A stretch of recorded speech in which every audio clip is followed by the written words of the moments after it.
I've been seeing a lot of things talking of the people making commentary. Interestingly enough, the ones I've noticed that have been making the commentary are wealthy black people making the commentary about we should not be rioting, we should not be looting, we should not be tearing up our own communities. And then there's been an argument of the other side of we should be hitting them in the pocket. We should be focusing on the blackout days where we don't spend money. But, you know, I feel like we should do both.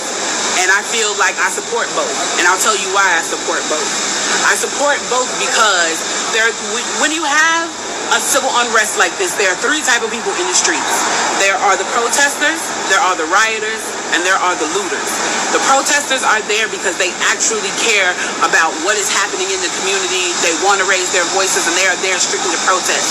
You have the rioters who are angry, who are anarchists, who really just want to fuck shit up, and that's what they're going to do regardless. And then you have the looters. And the looters almost exclusively are just there to do that, to loot.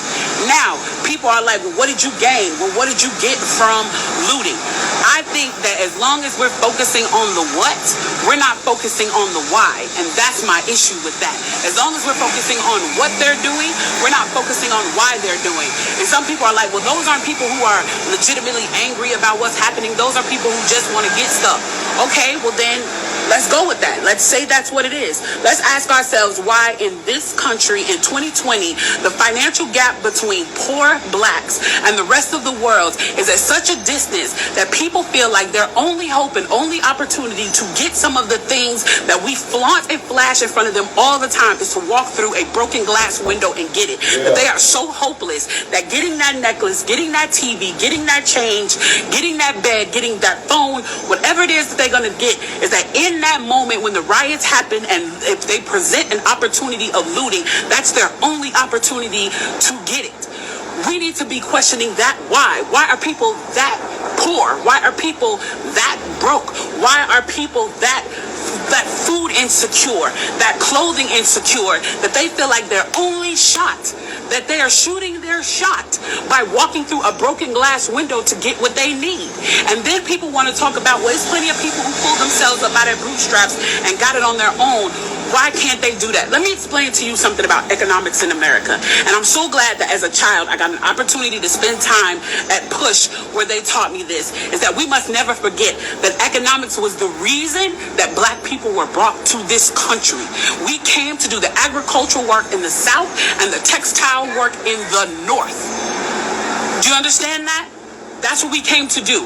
We came to do the agricultural work in the South and the textile work in the North. Now, if I right now decided that I wanted to play Monopoly with you, and for 400 rounds of playing Monopoly, I didn't allow you to have any money, I didn't allow you to have anything on the board, I didn't allow for you to have anything.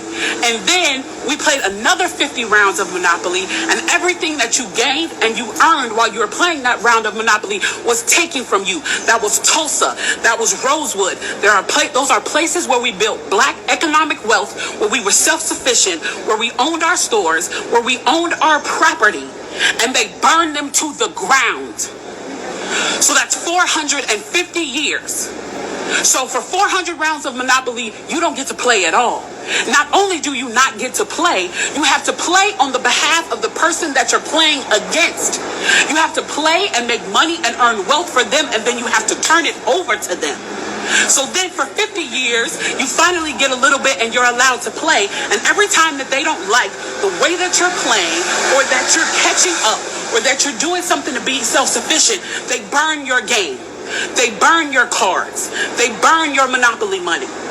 And then finally at the release and the onset of that, they allow you to play and they say, okay, now you catch up. Now at this point, the only way you're going to catch up in the game is if the person shares the wealth, correct?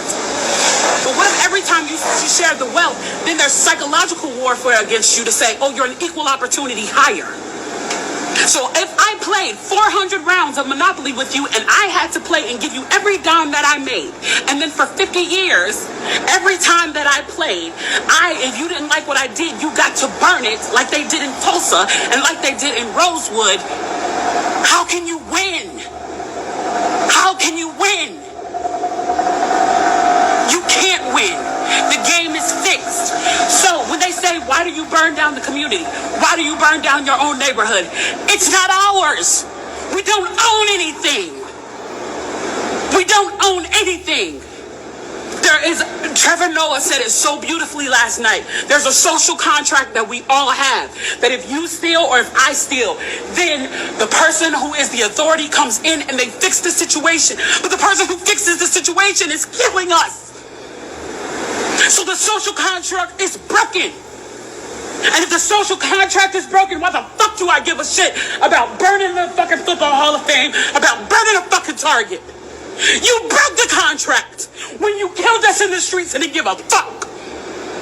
You broke the contract when for 400 years we played your game and built your wealth. You broke the contract when we built our wealth again on our own, by our bootstraps in Tulsa, and you dropped bombs on us. When we built it in Rosewood and you came in and you slaughtered us. You broke the contract, so fuck your Target. Fuck your Hall of Fame. As far as I'm concerned, they could burn this bitch to the ground. And it still wouldn't be enough. And they are lucky that what black people are looking for is equality and not revenge.